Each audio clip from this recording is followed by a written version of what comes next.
ఇంకా మనం రెండోది ఏంటంటే శరీర సంబంధి. ఈ శరీర సంబంధి ఎవరు అంటే ఇతను రక్షించబడిన వాడే. యేసుక్రీస్తు నిజమైన దేవుడని ఒప్పుకొని తన పాప జీవితాన్ని విడిచిపెట్టి తన పాపములన్నిటినీ కూడా యేసుక్రీస్తు పాదముల దగ్గర ఒప్పుకొని విడిచిపెట్టి మారుమనసు పొందినవాడే, పరిశుద్ధాత్మ పొందినవాడే. కానీ ఇతను ఎలా అంటే దేవుడు అంటే తెలుసు, దేవుడు ఒక వాక్యం తెలుసు, కానీ దేవుడి వాక్యాన్ని మాత్రం పాటించడు. ఈ లోకానుసారంగా మాత్రమే బ్రతకాలని ఎప్పుడు కూడా తహతహపడుతూ ఉంటాడు. మీరు ప్రకృతి సంబంధం వ్యక్తిని, శరీర సంబంధమైన విశ్వాసని ఒక పక్క పక్కన పెట్టి చూస్తే 100% ఒక 90% ఇద్దరు కూడా మ్యాచ్ అయిపోతారు. ఎందుకంటే ఈ లోక సంబంధి ఏ విధంగా అయితే పొద్దున్న లేచినప్పటి నుంచి డబ్బు కోసం పరుగులెడుతూ ఉన్నాడో, ఈ యొక్క విశ్వాస కూడా ఉదయం లేచినప్పటి నుంచి కూడా డబ్బు మీదే తాపత్రయం. అది ఎలా సంపాదించాలనే తాపత్రయం, బంగారం ఎలా సంపాదించాలనే తాపత్రయం. ఈ విధంగా మంచి మంచి వస్తువులు, లేకపోతే కార్లు, లేకపోతే ఇలా గొప్ప గొప్ప వస్తువులను అన్నిటి కూడా కొనుక్కుని గొప్పవాడిగా నేను ఎప్పుడు మారిపోవాలి, లేకపోతే నా గొప్పతనాన్ని ఈ లోకాన్ని ఎప్పుడు చూపించాలి అని అనుకునే వాళ్ళు కూడా ఎక్కువ మంది ఉన్నారు. ఈ శరీర సంబంధి ఈ ఇద్దరు కూడా ప్రకృతి సంబంధికి, శరీర సంబంధికి ఎక్కువ లక్షణాలు మనకి మ్యాచ్ అవుతూ ఉంటాయి. ఈ యొక్క శరీర సంబంధులు ఈ రోజు సంఘాల్లో మనం చూసుకున్నట్లయితే సంఘంలో నిండిన వాళ్ళు ఒక 70% మంది ఈ యొక్క శరీర సంబంధులుగానే ఉన్నారు. అంటే మీకు బాగా అర్థమయ్యేలా చెప్తాను. శరీర సంబంధం అంటే లోకాన్ని లోకంతో చూడడం. అంటే మనం చిన్నప్పుడు మీ కళ్ళజోళ్ళు వచ్చి మీకు బాగా గుర్తుంది కదా, నీలం రంగు, లేకపోతే ఎరుపు రంగు, లేకపోతే పసుపు రంగు కళ్ళజోళ్ళు పెట్టుకుని తిరిగే వాళ్ళం చిన్నప్పుడు. అది ఏంటంటే మనం ఎరుపు రంగు కళ్ళజోడు పెట్టుకున్నామంటే ఈ లోకం అంతా ఎలా కనిపిస్తుంది? ఎరుపుగానే కనిపిస్తుంది. పసుపు రంగు పెట్టుకుంటే పసుపు రంగుగా కనిపిస్తుంది, నీలం పెట్టుకుంటే నీలంగా కనిపిస్తుంది కదా. అదేవిధంగా ఈ యొక్క శరీర సంబంధం విశ్వాసం అంటే ఇప్పుడు డబ్బే ఉందనుకోండి, తన ప్రతిదీ కూడా డబ్బుతోనే ఆలోచిస్తాడు. అంటే మీరు అలాగే అంటారండి, మీకు అవసరం లేదు డబ్బు అంటే, అవసరమే, అది వస్తువు మాత్రమే, ఉపయోగించుకునేది మాత్రమే, అదే జీవితం కాదు. దానికోసం దేవుడు ఒక వాక్యాన్ని పక్కన పెట్టి నీతి లేకుండా బ్రతకడం కాదు. ఇప్పుడు శరీర సంబంధం ఏంటంటే దేవుడి వాక్యాన్ని కూడా పక్కన పెట్టేసి ఎలా అయినా డబ్బు సంపాదించాలని అనుకుంటాడు. దానికోసమే బ్రతుకుతున్నట్లుగా బ్రతుకుతారు. అది అది వద్దని దేవుడు చెప్తున్నాడు. అంతేకాని అదొక వస్తువుగా చూడమని, సంపాదించొద్దని దేవుడి వాక్యం చెప్పట్లేదు. కానీ విశ్వాసి, శరీర సంబంధం విశ్వాసం ఏంటంటే ఈ లోక సంబంధుల్లాగే ఎప్పుడు కూడా డబ్బు కోసం తాపత్రయపడుతూ ఉంటారు. అదేవిధంగా అది తినడం, త్రాగడం మనం నేర్చుకున్నాం కదా ప్రకృతి సంబంధం, ప్రకృతి సంబంధం వ్యక్తిలో. అదేవిధంగా శరీర సంబంధులు కూడా ఎక్కువగా తినడం, త్రాగడంలోనే ఎక్కువగా కాలాన్ని గడుపుతూ ఉంటారు. మీరు చూడొచ్చు, సంఘాల్లో ఎక్కడ గొడవకపోవచ్చు కానీ భోజనాల విషయంలో కంపల్సరీగా ఎంత పెద్ద సంఘం అని, ఎంత చిన్న సంఘమైనా గొడవ అయ్యే ఉంటది ఖచ్చితంగా. ఎందుకు అవదండి? ఆనాడు ఆదిమ సంఘంలోనే, అపోస్తల కాలంలోనే తమలోని విధవరాండ్రులు చిన్న చూపు చూశారని చెప్పి హెబ్రీయులకి, గ్రీకులకి మధ్య గొడవ అయింది కదా. అప్పుడే 7 అపోస్తలులను మళ్ళీ వారిని ఎన్నుకుంటారు వీళ్ళకి ఆహారం పంచిపెట్టడానికి. అలాగా ఎంతటి సంఘంలో అయినా సరే వారు భోజన విషయాల్లో కంపల్సరీ గొడవలు పెట్టుకుంటారు. అంటే వీళ్ళ ఎక్కువ మంది వాకింగ్ కంటే కూడా భోజనం కోసం వచ్చే వాళ్ళు ఉంటారంటారా? నిజమే కదా. చిన్నది మీరు ఆ సంఘ పెద్దకి లేకపోతే వారెవరికో మంచిగా భోజనాలు వడ్డిస్తున్నారు, మా అమ్మ పట్టించుకోవటం లేదు, మాకు సరిగ్గా వడ్డించట్లేదు, అడుగు పొడుగు ఉంటే ఏదన్నా ఉంటే అది మాకు వేస్తున్నారు, మేము ఎంత పరిచర్య చేస్తున్నాము అని చెప్పి గొడవ పడే వాళ్ళు కూడా చూస్తూ ఉంటాం మనం. అంటే ఓన్లే ఇప్పుడు మన సంఘము, మనకు భోజనాలు ఏదోలా మనం అడ్జస్ట్ అవుదామని అనుకునే వాళ్ళు చాలా తక్కువ మంది కనిపిస్తారు. అలా అనుకునే వాళ్ళు ఆత్మ సంబంధులు. కానీ వీళ్ళు ఏంటంటే వాళ్ళకే కోప్పడి సంఘాలు మారిపోయే వాళ్ళు లేరండి ఈ రోజుల్లో. భోజనాల్లో సరిగ్గా వడ్డించలేదని, లేకపోతే మా అమ్మలు వేరుగా చూస్తున్నారని, ముందు వాళ్ళకి వడ్డించేశారని అని గొడవలు పెట్టుకుని కొట్టుకున్న వీడియోలు కూడా మనం యూట్యూబ్లో చూసాం భోజనాల విషయంలో. అలాంటి భోజన విషయంలో కూడా ఏంటంటే వీళ్ళు దేవుడి వాక్యానికంటే ఎక్కువగా తిండికి, భోజనాలకి ఎక్కువ ప్రాముఖ్యత ఇచ్చి వీరు కూడా శరీర సంబంధంగానే ఆలోచిస్తూ ఉంటారు. ఇలా అనేక విషయాల్లో శరీర సంబంధులు తప్పిపోతూ ఉంటారు. అదేవిధంగా శరీర సంబంధుల్లో ఉండే లక్షణాలని మనకు పౌలు గారు కొరింథీ సంఘంతో చెప్తున్నాడు. ఆ లక్షణాలని మీకు చెప్తాను ఈరోజు. మొదటిగా శరీర సంబంధుల్లో ఉండే లక్షణం ఏంటంటే కలహం. మొదటి కొరింథీ రాసిన పత్రిక 1వ అధ్యాయము 11వ వచనం 12వ వచనం నేను చదువుతానండి.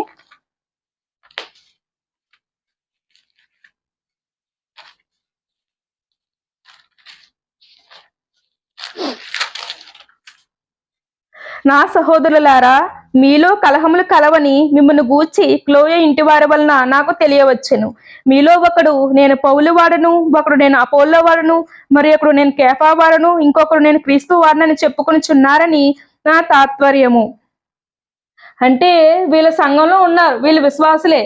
వీరు ఏంటంటే దేవుణ్ణి తన ఆశ్రయంగా చేసుకోకుండా, దేవుణ్ణే తనకు శిరస్సుగా పెట్టుకోకుండా, అంటే ఇప్పుడు ఒక సంఘ పాస్టర్ ఉన్నారనుకోండి, ఆ సంఘ పాస్టర్నే ఆ సంఘ సభ్యులు ఏం చూస్తున్నారు, దేవుడిగా కొలుస్తున్నారు. అంటే వీళ్ళు విభజించుకున్నారు ఒకరికొకరు.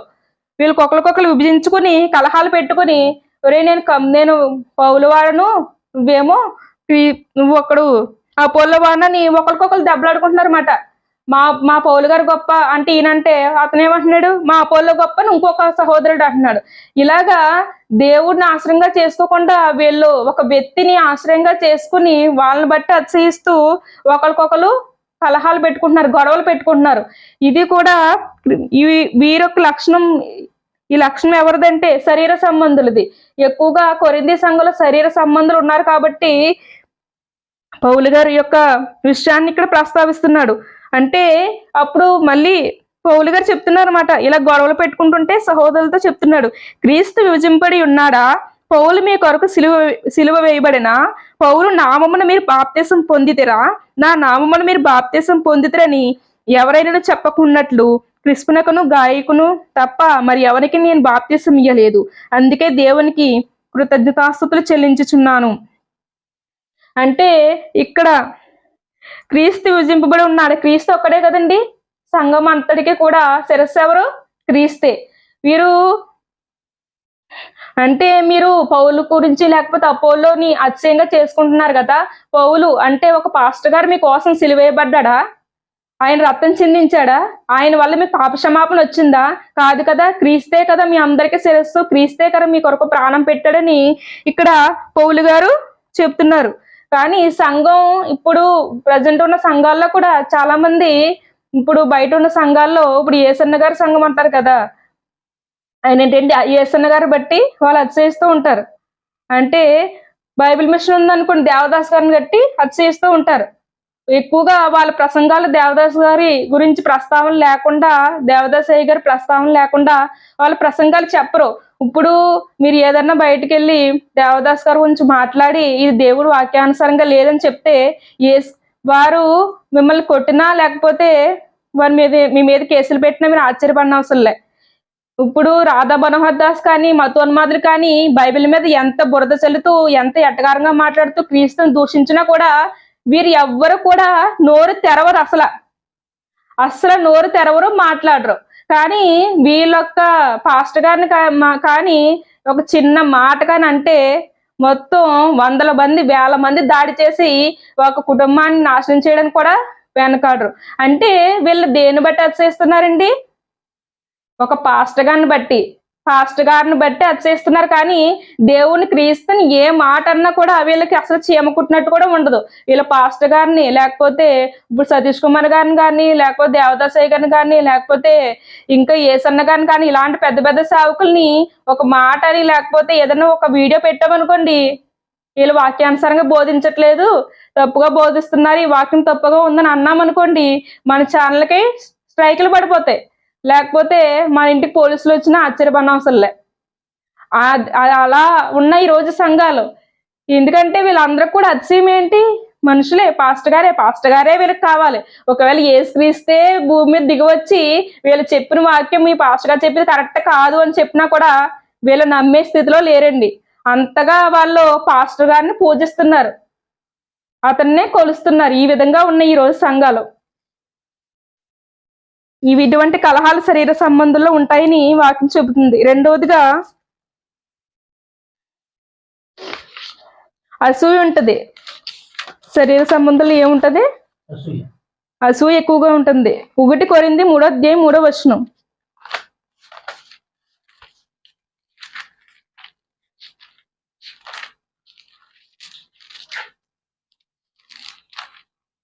మీలో అసూయ కలహములు ఉండగా మీలో అసూయు కలహమును ఉండగా మీరు శరీర సంబంధుల మనుష్య రీతిగా నడుచుకుని వారు కారా? ఒకరు నేను పౌలు వాడిన మరి ఒకరు నేను అపోల్లో వాడిన అని చెప్పినప్పుడు మీరు ప్రకృతి సంబంధుల మనుషులు కారా? అపోల్లో ఎవడు పౌలు ఎవడు పరిచారకులే కదా. ఒక్కొక్కరికి ప్రభు అనుగ్రహించిన ప్రకారం వారి ద్వారా మీరు విశ్వసించుతిరి. అంటే మనలో ఒకవేళ అసూయ ఉంటే ఎవరని చెప్తున్నారు ఇక్కడ? శరీర సంబంధులుగానే ఉన్నాం, ప్రకృతి సంబంధులుగానే ఉన్నామని వాక్యం చెబుతుంది. అంటే వాక్యం అసూయ అనేది ఎంత విధంగా ఉంటుందంటే, ఇప్పుడు చర్చికి వస్తారు మన సహోదరులే, మనతో పాటు ప్రార్థన చేస్తారు, వాక్యం చదువుతారు, ఆరాధనలో పాల్గొంటారు, లేకపోతే ప్రభు బల్లలో మనతో పాటే ఉన్న వాళ్ళే. కానీ మనం ఒక స్థితిలోకి వచ్చినా, లేకపోతే వాళ్ళకన్నా కూడా దేవుడు కొంచెం ఆశీర్వదించి మనం ఇల్లు కట్టుకున్నా, లేకపోతే ఏదైనా ఒక సంపాదించుకున్నా, ఏదైనా ఒక వస్తువు కొనుక్కున్నా వాళ్ళు సహించలేరు. మనం దేన స్థితిలో ఉన్నప్పుడు మనతో మంచిగా ఉన్న వాళ్ళు మనం కొంచెం మంచి స్థితికి వచ్చిన తర్వాత మనతో మాట్లాడరు. లేకపోతే మన గురించి వేరే వాళ్ళ దగ్గర చెడుగా మాట్లాడతారు. వీళ్ళంతా ఇలాగే సంపాదించారా, లేకపోతే ఎవరిచ్చారు ఇది అని చెప్పి మన కోసం సొనిగ వాళ్ళు కూడా ఉంటారు.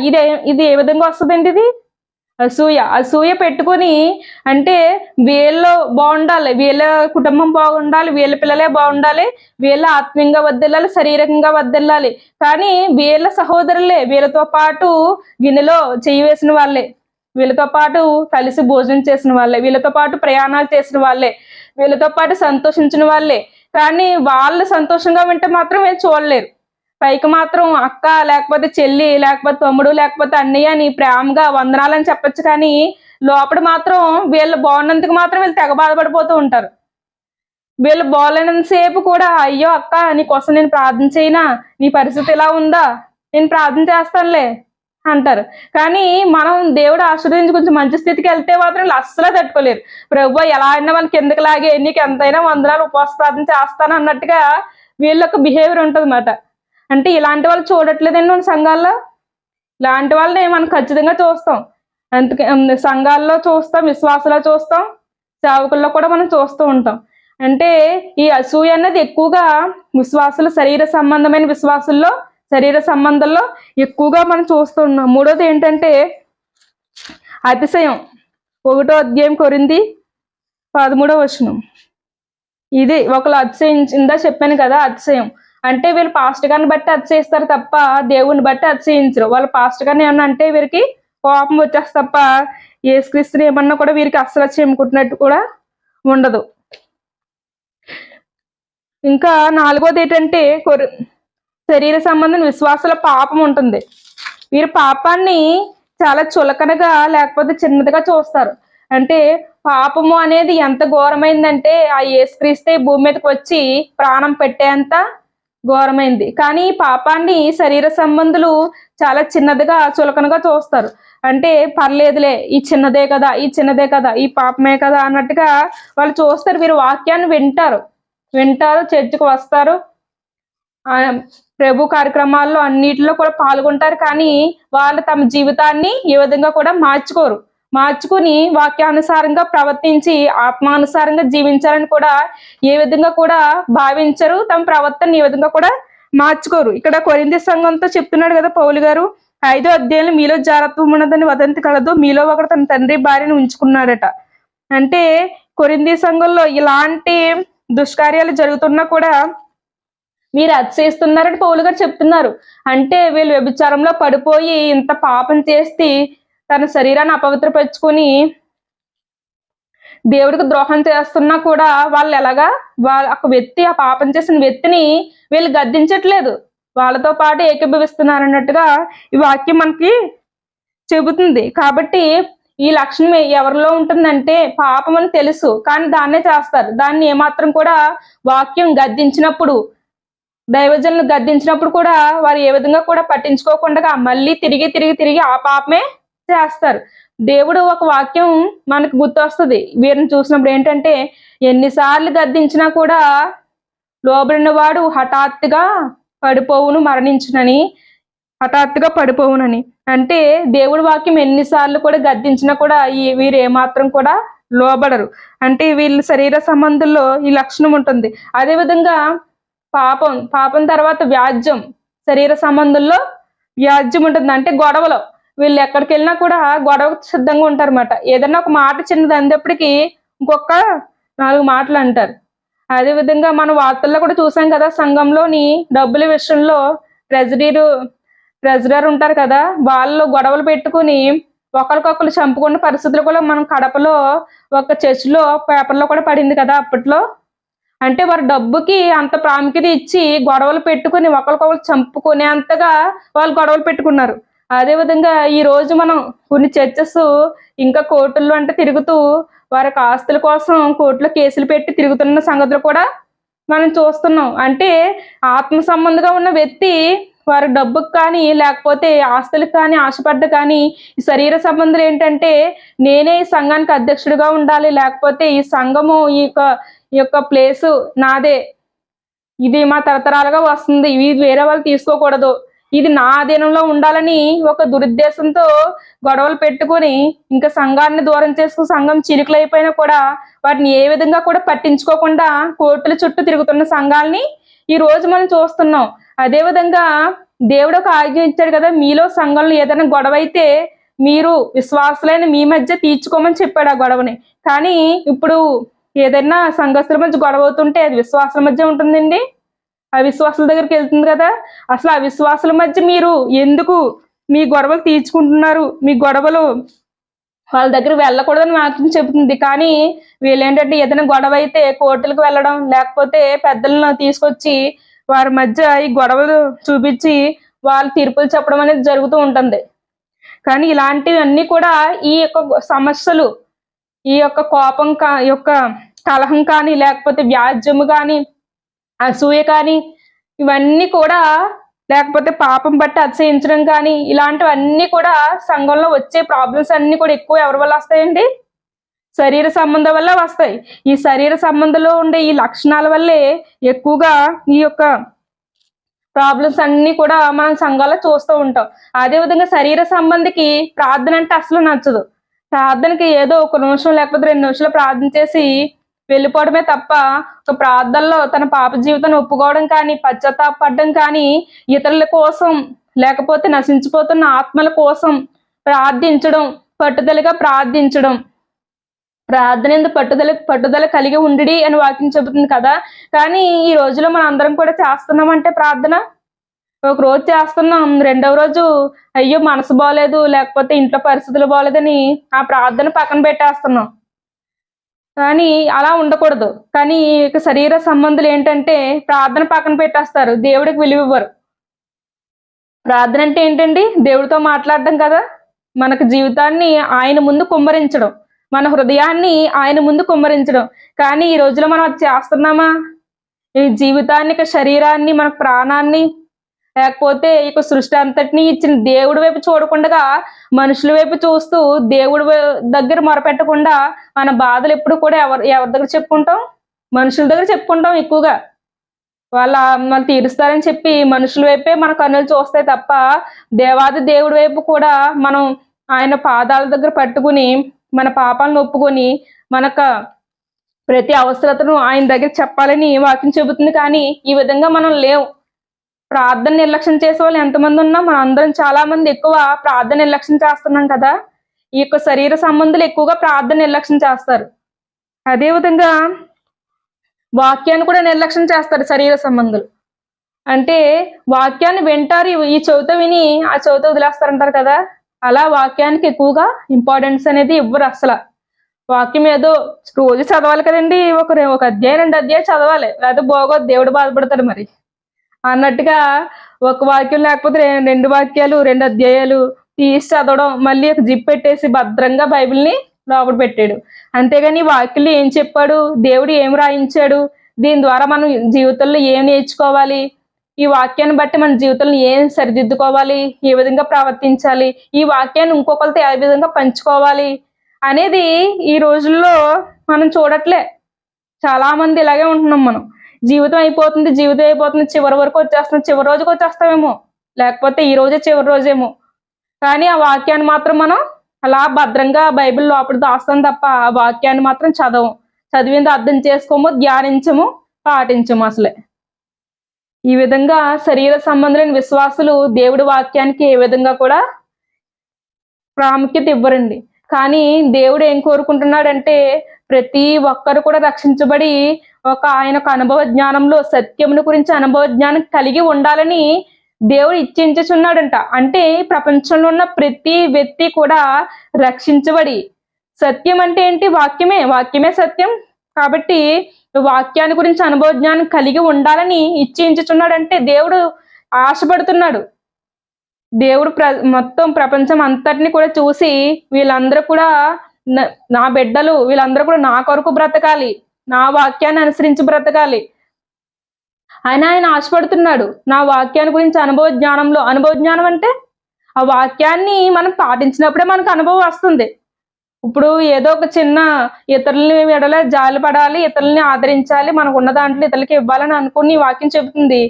ఆ విషయాన్ని పాటించామనుకోండి, అది అనుభవంలోకి వస్తుంది వాక్యం. అదే అనుభవ జ్ఞానం. ఆ అనుభవ జ్ఞానం ప్రతి వ్యక్తి కూడా కలిగి ఉండాలని దేవుడు ఇచ్చించుచున్నాడంట. అంటే దేవుడు ఆశపడుతున్నాడు మనం ఆ విధంగా ఉండాలని. ఈ విధంగా మనం అనేక విషయాల్లో మనందరం కూడా తప్పిపోతున్నాం కదా. వీరనే కాదు, ఈ కొరింథీ సంఘమే కాదు, ఈ రోజు సంఘాల్లో ఒక 90% మంది వరకు కూడా ఈ యొక్క శరీర సంబంధులుగానే ఉండి దేవుడికి విరోధంగానే ఇంకా కూడా మనం జీవిస్తున్నాం. కానీ దేవుడు ఈ విధంగా ఉండాలని మనం ఈ విధంగా ఉండాలని దేవుడు అసలు అనుకోవట్లేదు. మన పొరపాట్లు ఉంటే క్షమించబడాలని, మనం నూతనంగా జన్మించి ఆత్మ సంబంధులుగా ఉండాలని వాక్యం చెబుతుంది.